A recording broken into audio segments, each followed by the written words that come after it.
सौरभ की फिसली जुबान, जमानत पर काम तमाम। ईडी पर उंगली उठाई, केजरीवाल की आफत बढ़ाई। पकड़ा गया सौरभ भारद्वाज का बड़ा झूठ।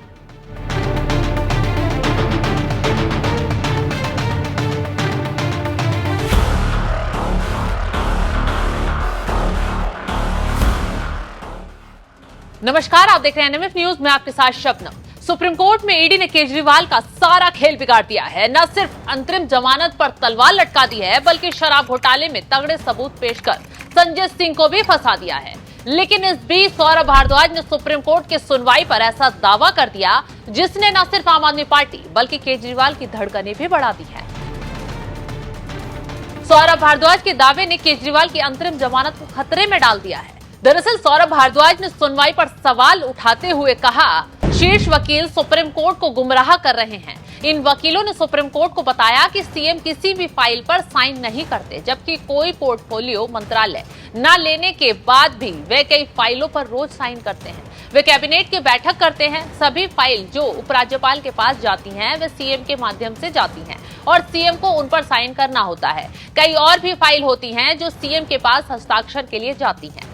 अब समझिए, सौरभ भारद्वाज रोना रोते हुए कह रहे हैं सीएम सभी फाइलों पर साइन करते हैं। लेकिन हाल ही में जब हाईकोर्ट ने दिल्ली में एमसीडी के बदहाल स्कूलों पर सुनवाई की थी, तो सौरभ भारद्वाज ने ही कहा था कि सीएम तक सभी फाइलें पहुंचाना मुश्किल हो जाता है, जिसकी वजह से कामकाज रुक रहे हैं। इस बात पर कोर्ट ने सौरभ भारद्वाज को न सिर्फ फटकार लगाई थी, ये तक कहा था अगर कामकाज सीएम की वजह से प्रभावित हो रहे हैं तो इसका मतलब केजरीवाल के लिए राष्ट्रीय हित से ज्यादा अपना हित है।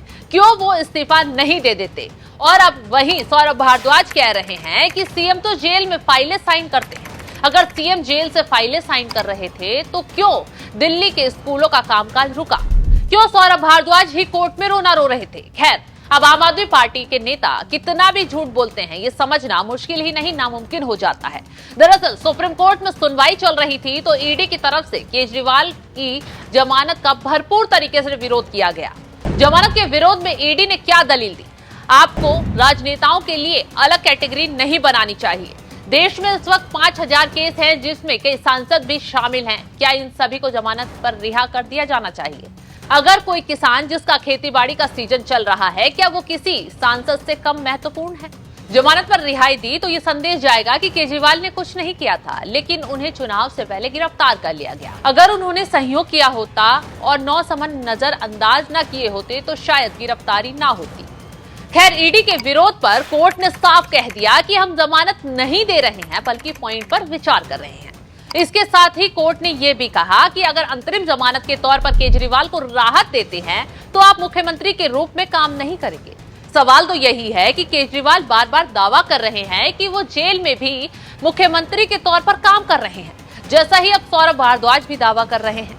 सवाल यही है कि बाहर आकर वो काम नहीं करेंगे तो कौन फाइलों पर साइन करेगा? कैसे दिल्ली का कामकाज होगा? और क्यों दिखाने के लिए वो मुख्यमंत्री की कुर्सी पर हड़पे बैठे रहेंगे? खैर, अब सौरभ भारद्वाज कोर्ट में केजरीवाल के वकील के बयान सुन लें। मनोज सिंघवी ने तो छुटते ही सुप्रीम कोर्ट की टिप्पणी पर सहमति जताई। खबरों के मुताबिक केजरीवाल के वकील ने अंतरिम जमानत की शर्तों पर कहा, हम किसी भी फाइल पर साइन नहीं करेंगे। शर्त है कि एलजी किसी भी काम को इस आधार पर न रोके कि फाइल पर साइन नहीं है। ऐसा कुछ नहीं बोलूंगा जो नुकसान पहुंचाने वाला हो। खैर, कोर्ट में इतना गिड़गिड़ाने के बाद भी केजरीवाल को राहत नहीं मिली। बेंच सुनवाई पूरी करते ही फैसला सुनाने से पहले ही उठ गई। लेकिन अब सौरभ भारद्वाज बताएं कि केजरीवाल कितना काम कर रहे हैं, कितनी फाइलों पर साइन कर रहे हैं, क्योंकि अब तो कोर्ट में उनके वकीलों ने भी शर्त मानने के लिए कह दिया है। बावजूद उसके भी सौरभ भारद्वाज ने माहौल बनाना शुरू कर दिया। ईडी के जवाब पर ही सवाल उठाने बैठ गए। ईडी ने तो कोर्ट में 100 करोड़ और केजरीवाल के गोवा चुनाव की बात भी कही थी। बाकायदा सुप्रीम कोर्ट को डायरी भी सौंपी थी और 100 करोड़ के आरोपों पर क्यों सौरभ भारद्वाज ने सफाई पेश नहीं की। खैर, इन्हीं सबूतों के साथ ईडी कोर्ट में खड़ी है और इन्हीं सबूतों की वजह से केजरीवाल की अंतरिम जमानत अटक गई है। हालात बता रहे हैं कि आप नेताओं की बयानबाजी और सवाल ही अब केजरीवाल को ले डूबने वाले हैं। खैर, इस खबर पर आपकी राय क्या है? हमें कमेंट कर जरूर बताएं।